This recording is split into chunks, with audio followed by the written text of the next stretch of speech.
The real tribute to the Manniya or Kanshiram is, if you want to give a real tribute to Kanshiram, we have to take our people to the संचालित parliament. होता था, तो जाहिर सी बात है एक emotional attachment भी है कि साहब कभी आते थे, बैठते थे यहाँ से कार सुनते। ये हमारे व्यक्तिगत तौर पे हमारे लिए भी एक गर्व की बात है कि अब जब हम उनके कार्यों को आगे बढ़ा रहे हैं, उनके पदचिन्हों में चलने का प्रयास कर रहे हैं, तो आज इस धरती में जहाँ से वो सीधा डायरेक्ट जुड़े हुए हैं, वहाँ आके हमको ऐसा महसूस हो रहा है कि हमने यहाँ पे ब्रेकफास्ट वगैरह सब हम अरेंज करते थे। और साहब को नॉन वेज बहुत पसंद था, तो बोलते थे जैसे तुम लोग खाते हो ना वैसे हमें खाना है, तो हम लोग उनके लिए स्पेशल बनाते थे क्योंकि उनको कई सारी बीमारियां थी, तो उस हिसाब से केयर करके हम बनाते थे। लेकिन वो बोलते थे कभी कभी उस हिसाब से भी बनाकर उनको खिलाते थे।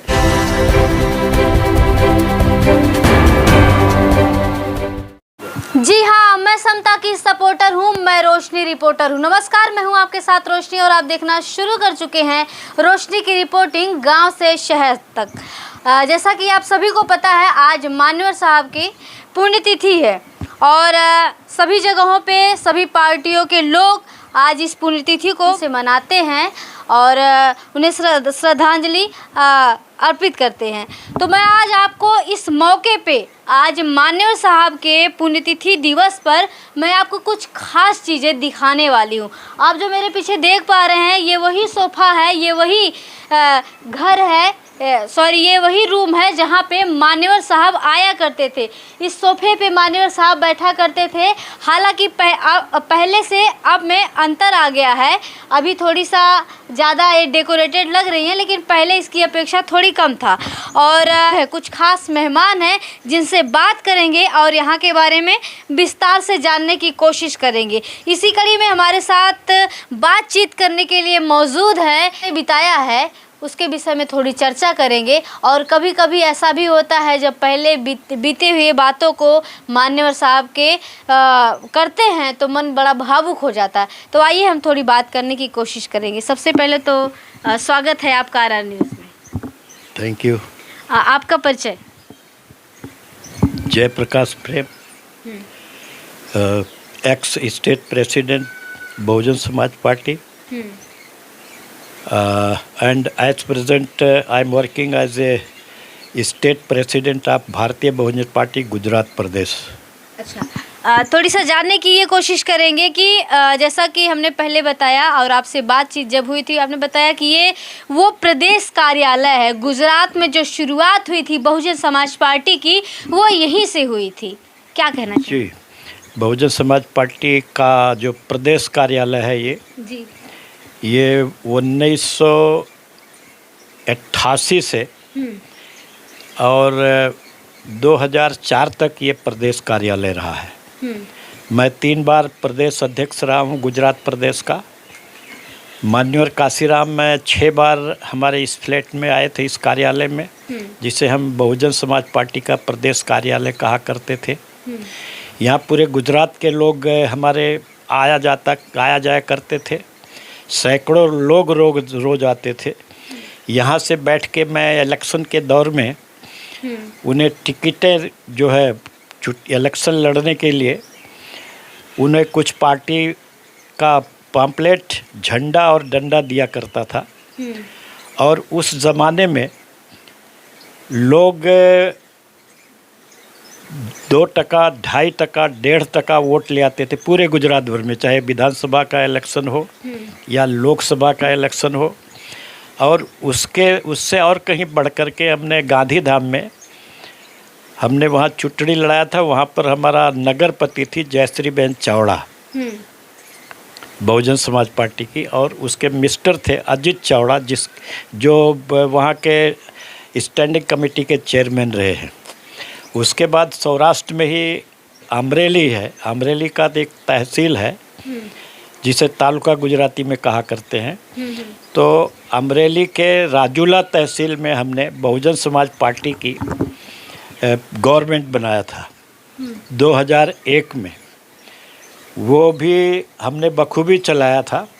और इस तरह से हम गुजरात में जो है एक जन चेतना के माध्यम से कांसीराम साहब के आगेवानी में, उनके नेतृत्व में पूरे देश को, गुजरात को भी पूरे देश के साथ समता, स्वतंत्रता और भाईचारा के तहत जागरूक और संगठित करने का कार्य करते रहे हैं। कितने साल हो गए आपको, आपने कितने सालों तक मान्यवर साहब के साथ में काम किया? लगभग 30-35 वर्ष हुआ होगा। अच्छा, इन 30-35 वर्षों में ऐसा कौन सा वो पल रहा जो अभी तक कहीं ना कहीं वो यादगार है आपके लिए?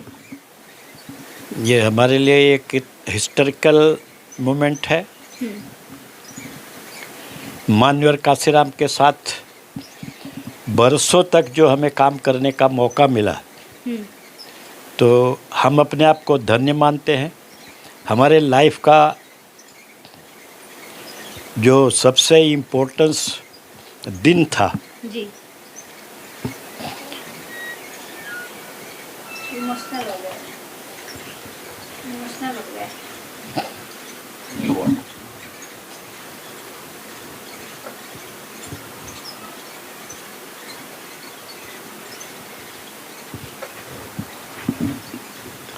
तो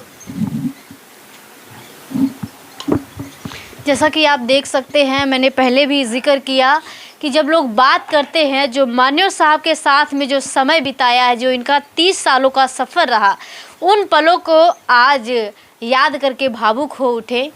और बाकी जब भावुक हो उठे, जब आंसुओं से कहीं ना कहीं आज उनको ये श्रद्धांजलि दे रहे हैं, ऐसा भी कह सकते हैं कि इन 30 सालों में जो मान्यवर साहब के साथ का आपका सफ़र रहा, उसमें से एक कोई ऐसा पल बताइए जो आपको बहुत अच्छा लगा हो, दिल छू गया हो, अभी तक वो यादगार हो।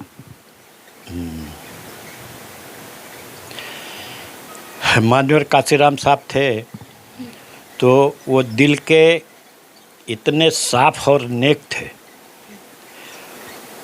वो हमारे छोटे से छोटे कार्यकर्ताओं के साथ भी एक भाईचारा के माध्यम से और समानता की दृष्टि से सबको समान स्तर से, समान दृष्टि से सबको देखा करते थे।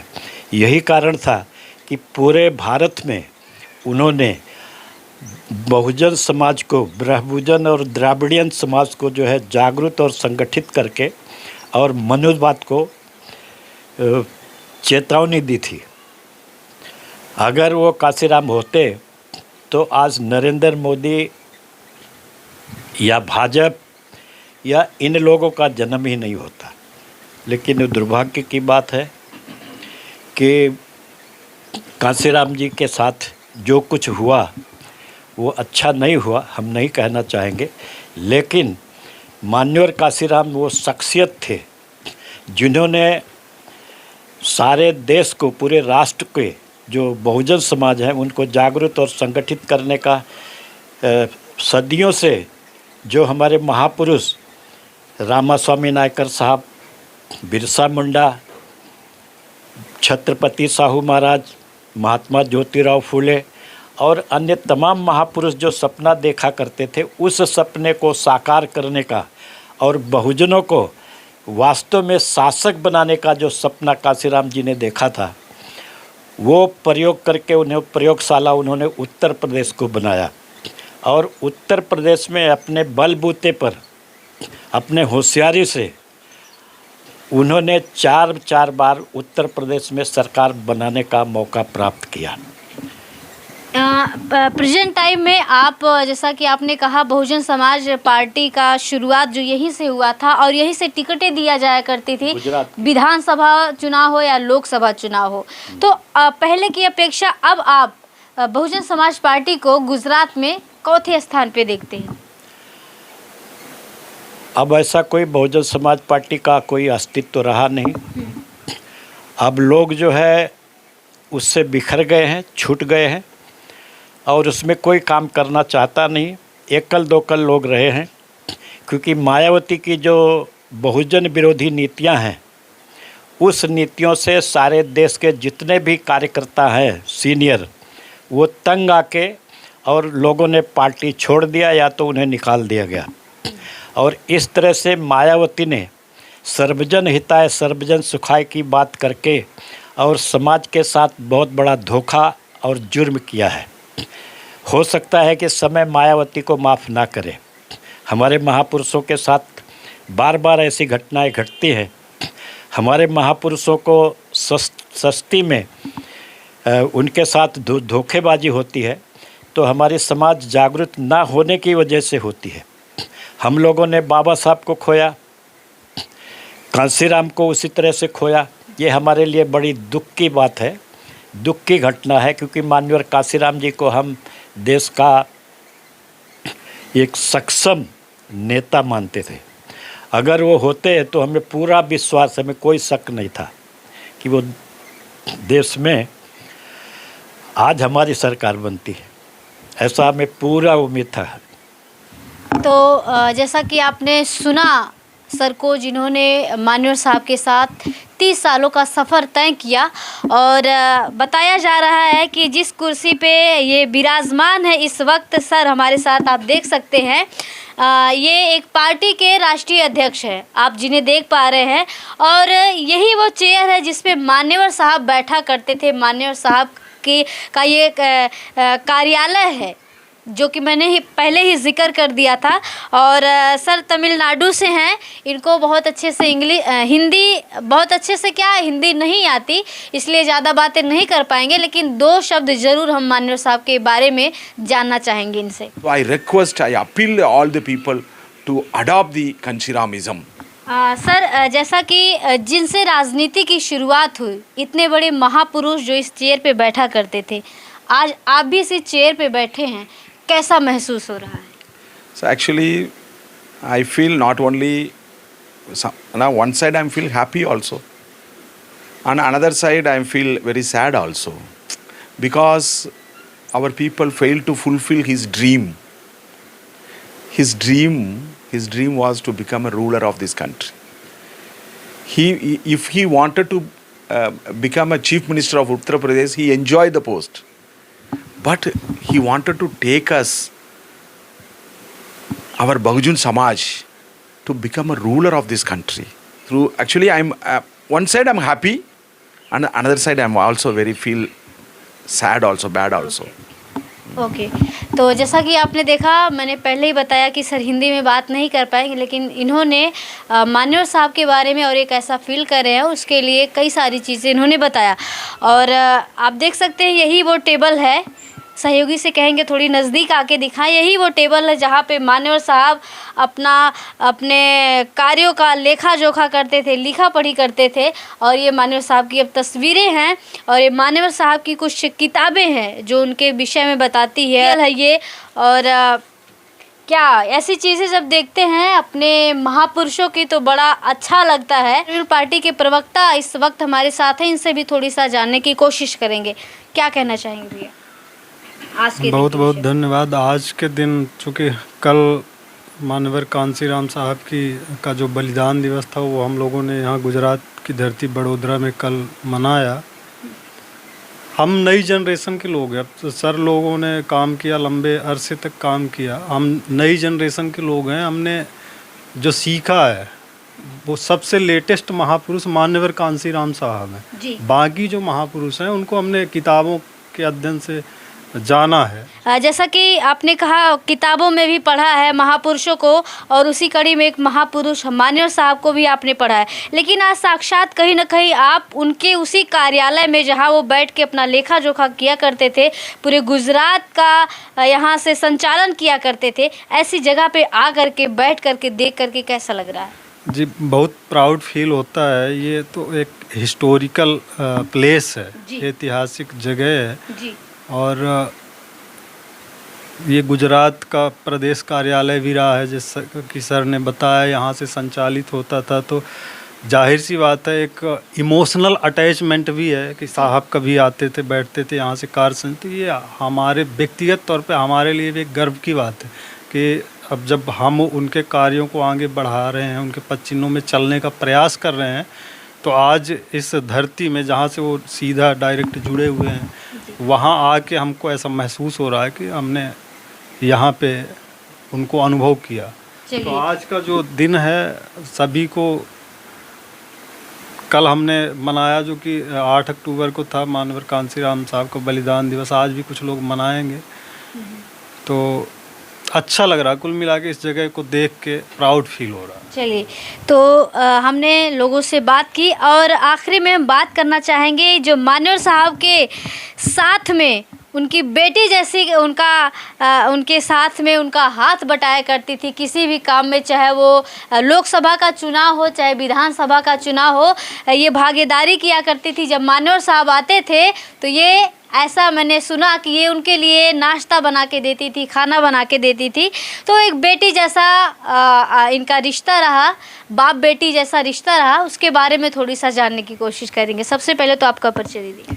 मैं डॉक्टर स्वाति प्रेम हूँ जी। और फादर के वजह से मैं पॉलिटिक्स में आई, थोड़ा बहुत काम किया जो। उसके बाद मान्यवर कांशीराम साहब को देखकर, उनकी पर्सनालिटी को देखकर, उनके कार्यों को देखकर, उनका जो हीरा जैसे होता है ना, उस तरह का उनका स्वभाव था, ना छोटा ना बड़ा, एकदम इक्वालिटी में सबको मानते थे। इसलिए उनका स्वभाव देखकर हमें बहुत अच्छा लगा। वैसे मैं सोशल नेचर की हूँ, लेकिन साहब की वजह से और मेरे फादर की वजह से मैं थोड़ा बहुत पॉलिटिक्स में आई, और साहब के आने से तो मैं पूरी तरह से जुड़ गई थी। और साहब जब भी आते थे हमारे घर पे तो उनका खाना वगैरह, ब्रेकफास्ट वगैरह सब हम अरेंज करते थे। और साहब को नॉन वेज बहुत पसंद था, तो बोलते थे जैसे तुम लोग खाते हो ना वैसे हमें खाना है, तो हम लोग उनके लिए स्पेशल बनाते थे, क्योंकि उनको कई सारी बीमारियां थी, तो उस हिसाब से केयर करके हम बनाते थे। लेकिन वो बोलते थे कभी कभी उस हिसाब से भी बनाकर उनको खिलाते थे, और वो एकदम परिवार की तरह रहते हैं। अच्छा, एक चीज़ और जानना चाहेंगे कि आपने कहा कि पॉलिटिक्स में आप जुड़ी थी, क्या जब तक साहब थे तभी तक आप पॉलिटिक्स में थी, इंटरेस्ट था, या फिर अभी भी है? अभी तो देखिए, साहब की वजह से, और हमारे फादर भी थे, तो उनका कार्यकलाप देख के हमें बहुत अच्छा लगता था। तो ऐसा लगता था कि और जगह पे कुछ काम करने के बजाय हम अपने ही पार्टी को मजबूत करें और साहब के साथ काम करके हम इस पार्टी को आगे ले जाएं, तो उसमें भी हमारा करियर काफ़ी अच्छा बन सकता है। लेकिन आपके जाने के बाद हमें काफ़ी सेटबैक लगा, तो उसके बाद तो अभी थोड़ा बहुत सोशल मूवमेंट चलता रहता है, उसमें पार्टिसिपेट करते हैं।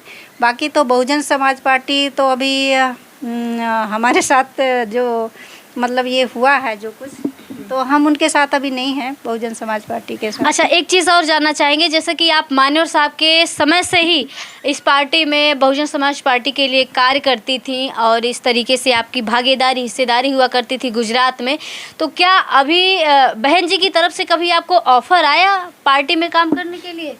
बिल्कुल नहीं, बहन जी को तो एक्चुअली कभी किसी का ऑफ़र नहीं आया। जब तक साहब थे तब तक हम उनके साथ थे। उसके बाद साहब के जाने के बाद तो किसी ने हमें बुलाया भी नहीं, और ना हमें किसी भी तरह से याद किया। अब हम इंतज़ार करते रहे कि अब हम किस तरह से क्या करें साहब के जाने के बाद। तो हम तो दिशाहीन हो गए थे साहब के जाने के बाद। लेकिन हमें मायावती बहन जी की तरफ से कोई ऑफ़र ऐसा आया नहीं कि आप लोग पार्टी में काम कीजिए। और सीनियर लोगों को तो बिल्कुल वो, मतलब जो साहब के साथ काम करते थे, उनको तो कभी वो सामने से बुलाते नहीं हैं, चाहे गुजरात के लोग हों या बहन जी हो। तो इस तरह का उनका रवैया। जैसा कि इंटरेस्ट तो था, क्या यदि आपको इस वक्त, इस समय जो महापुरुषों के नाम पे, विचारधारा पे पार्टियां हैं, कोई ऑफ़र करे तो क्या आप काम करेंगे? बिल्कुल करेंगे। अगर समाज की बात आती है तो उसमें ज़रूर हमारी हिस्सेदारी होगी। चलिए, तो हमने इनसे भी थोड़ी सा जानने की कोशिश किया और थोड़ी जिक्र किया उन समय का, जब मान्यवर साहब यहाँ पे आते थे और उनके साथ में काम किया करती थी और उनको खाना बना के खिलाती थी। तो आज के दिन ये प्रदेश कार्यालय गुजरात से मेरी रिपोर्टिंग ये दिखाने का जो मेरा प्रयास है, आप सभी को कैसा लगा और मान्यवर साहब के बारे में क्या कहना चाहते, एक बार कमेंट बॉक्स में अपनी प्रतिक्रिया ज़रूर दें। धन्यवाद।